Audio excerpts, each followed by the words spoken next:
আমাদের দেশে বিচারিক হত্যাকাণ্ডকে সবথেকে বড় লেজিটিমেসি দেওয়া হয়েছে। অদ্ভুত, আমরা কি দেখলাম আমাদের এই ঘোষণাপত্রে সেই যে বাঙালি জাতীয়তাবাদের বয়ান, তারই মনে হয় যেন একটা কন্টিনিউয়েশন করা হয়েছে, তার ধারাবাহিকতা রক্ষা করা হয়েছে। তাহলে এই বাঙালি জাতীয়তাবাদের বয়ান, যেই বয়ান মানুষকে জুডিশিয়াল কিলিং করতে পারে, গুম করতে পারে, খুন করতে পারে, হত্যা করতে পারে, এবং বিরোধী দলে ভোট দেওয়ার ফলে ধর্ষণ করলে তার পক্ষে আবার ন্যারেটিভ তৈরি করতে পারে, সেই বাঙালি জাতীয়তাবাদের বয়ানের জন্য তো হাজারো মানুষ জীবন দেয় নাই। ডক্টর ইউনূস সাহেব, আপনাকে স্পষ্ট বলতে হবে, এইটা কি আপনি লিখেছেন? এইটা লেখার কথা আসিফ নজরুল সাহেবের, উনি আইন উপদেষ্টা। তাহলে আইন উপদেষ্টাকে বলতে চাই, আপনি যে ড্রাফট করেছেন প্রত্যেকটা রাজনৈতিক দলের কাছে পাঠিয়েছেন, জামাত ইসলামী আপনারা কেন এখনো বলছেন না আপনারা এখানে 47 নিয়ে কথা বলেছেন কি বলেন নাই? বিএনপি যদি বলে যে তারা 47 এর বিপক্ষে অবস্থান নিয়েছে, ঠিক আছে, আমরাও তাহলে বিএনপির বিপক্ষে রাস্তায় অবস্থান নিব এবং সেটা সামনের নির্বাচনে অবস্থান নিব। 47 এর ধারাবাহিকতা হলো 1971, সেই 1971 এর চূড়ান্ত ধারাবাহিকতা আমাদের 2024। 47, 71, 24 কে একটার বিপরীতে আর একটা বারবার দাঁড় করানোর চেষ্টা হয়েছে। প্রত্যেকটা বাংলাদেশ বিরোধী ষড়যন্ত্র, এই প্রত্যেকটা আমাদের জান গেছে, জীবন গেছে, জবান গেছে, আমরা প্রত্যেকটাকে সমানভাবে ধারণ করি বন্ধুরা। সুতরাং আপনাদেরকে দ্বিতীয়ভাবে বলি, বাঙালি জাতীয়তাবাদের যে সূচনা বিন্দু, সেইখান থেকে এই ঘোষণাপত্র শুরু হয়েছে, এটা আমাদের জন্য লজ্জার। দ্বিতীয় কথা, 1975 সনে যে 7ই নভেম্বর ঐতিহাসিক সিপাহী জনতার যে বিপ্লব, এটা এখানে উল্লেখ আছে, অসাধারণ, আমরা এটাকে অ্যাপ্রিসিয়েট করি। 1990 সালে যে অভ্যুত্থান হয়েছে সেইটাও আছে, কিন্তু 1990 এর পরে এই ঐতিহাসিক যে অভ্যুত্থানটা হলো, এরপরে সকল রাজনৈতিক দলগুলো মিলে যে একটা সমঝোতা করেছিল, 91 এর পরেই সেই সমস্ত রাজনৈতিক দলগুলো সেই সমঝোতা যে ভেঙে ফেলেছিল, রাজনৈতিক দলগুলো যে বিশ্বাসঘাতকতা করেছিল, তার কোনো প্রতিধ্বনি কেন ঘোষণাপত্রের মধ্যে নাই? আমাদেরকে বলেন, আমরা এই জুলাই আমাদেরকে রাজনৈতিক দল অসাধারণ স্টেক, বিরাট শরিকানা, কিন্তু রাজনৈতিক দল যদি এই অভ্যুত্থান একা করতে পারতো, তাহলে জামাতি ইসলামীর 6 জন প্রধান নেতৃবৃন্দকে ফাঁসি দেওয়া যাইতো না, ওই সময় তারা ফালাই দিতে পারতো হাসিনাকে। বেগম জিয়াকে জেলে যাওয়া লাগতো না, হাত বাঁকা হয়ে ফেলা লাগতো না, তখনই বিএনপি ফালাই দিতে পারতো। এর মানে সকল রাজনৈতিক দল এবং রাজনৈতিক শক্তি সবাই মিলেই তো এটা করেছে।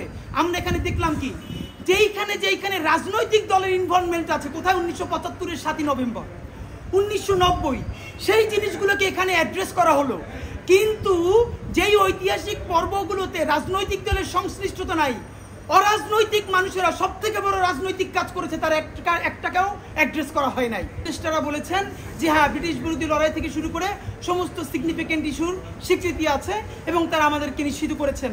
আমরা হতাশ হয়েছি, আমরা বলতে চাই না, বলতে খারাপ লাগে যে উপদেষ্টারা আমাদের সাথে মিথ্যা বলেছেন। আমরা ড্রাফট দেখতে চেয়েছিলাম, তারা বলেছে বিশেষ কারণেই যাতে আমরা ড্রাফটটা না দেখি, তারা আমরা যেন ট্রাস্ট করি। আমরা আজকে আপনাদের সামনে বলতে চাই, প্রধান উপদেষ্টার সেদিনকে বক্তৃতাটা আমরা অন্যভাবে বারবার দেখেছি। আপনাকে প্রধান উপদেষ্টা মহোদয়, আপনি কিভাবে দ্য ওয়ে ইউ টক, আপনার বডি ল্যাঙ্গুয়েজ, আপনি কোনটা স্পন্টেনিয়াসলি বলেন, কোনটা ইম্পোস্ট, এটা বোঝা যায় আপনার কথায়। পুরো যে বক্তৃতাটা, যে স্টেটমেন্টটা, যে ঘোষণাপত্রটা আপনি পড়েছেন, এইখানে আমরা আমাদের ডক্টর ইউনূসকে পাই নাই। আপনাকে মনে হয়েছে যে রাজনৈতিক দলগুলো সবাই মিলে লিখে দিয়ে আপনাকে দিয়ে পড়িয়ে নিয়েছে, কারণ আপনার যে স্পন্টেনিয়াস রিডিং, আপনি যেভাবে কথা বলেন, যেই আর্টিফিশিয়াল কোনো আর্টিকুলেশন ছাড়া কথা বলেন, আমরা সেটা পাই নাই। আমাদের মনে হয়েছে যে আপনি পড়ে শেষ করতে পারলেই বাঁচেন। আপনাদেরকে প্রথমে বলতে চাই, এই যে রাজনৈতিক দলগুলো আছে, আপনারা তো এই ঘোষণাপত্র বারবার দেখেছেন, সরকারের কয়েকটা অংশজন আমাদেরকে বলেছে যে বড় 2-1টা রাজনৈতিক দল তারা এই ঘোষণাপত্রের ওয়ার্ডিং এখান থেকে একটু চেঞ্জ হয়ে গেলে তারা এই প্রোগ্রামে অংশগ্রহণ করবে না। তাহলে সেই রাজনৈতিক দল বিএনপি, জামাত ইসলামী, এনসিপি, সবাইকে প্রশ্ন করছি, আপনারা সবাই মিলেই কি 1947 সালকে খারিজ করে দিয়েছেন? দুইজনে উত্তর দিতে হবে। ডক্টর ইউনূস সাহেব, আপনাকে বলতে হবে, দীর্ঘ 200 বছরের লড়াই, সেই 200 বছরের কতগুলো ইভেন্ট, সে পলাশী থেকে শুরু করে আমাদের সেই সিপাহী বিপ্লব, এরপরে আমাদের কত কর্তা সত্তা, আমাদের কত জীবন, আমাদের পূর্বপুরুষ গাছের সাথে ফাঁসিতে ঝুলেছে এই আজাদির জন্য, আমাদের মঙ্গল পাণ্ডেরা, হাজী শরীয়তুল্লাহ, আমাদের তিতুমির, হাবিলদার রজব আলী, তাদের রক্ত ঝরেছে, তার স্বীকৃতি আপনারা এখানে শুরু করেছেন। শুধু এটা বলে যে যেহেতু উপনিবেশবাদী লড়াইয়ের সুদীর্ঘকালের ধারাবাহিকতা, এই যে উপনিবেশবাদী লড়াইয়ের সুদীর্ঘকালের ধারাবাহিকতা, এই ধারাবাহিকতা থেকে যে একটা রাষ্ট্র বাসনার প্রথম অর্জন আমাদের 1947, সেই 47-এর কে বিরোধিতা করেছে? ইভেন শেখ মুজিব করেছে। 71-এর যারা আমাদের হিরো, তারাও কি 1947 সালের রাষ্ট্রের কেউ বিরোধিতা করেছে? মুহাম্মদ আলী জিন্নার বোন ফাতেমা জিন্না নির্বাচন করেছেন, তাকে আইয়ুব খানের বিরুদ্ধে জয়ী করবার জন্য শেখ মুজিব দিনরাত 24 ঘন্টা কাজ করেছে। মুহাম্মদ আলী জিন্নার মৃত্যুর পরে তারা গড়াগড়ি দিয়ে কেঁদেছে, অসমাপ্ত আত্মজীবনী পড়েন।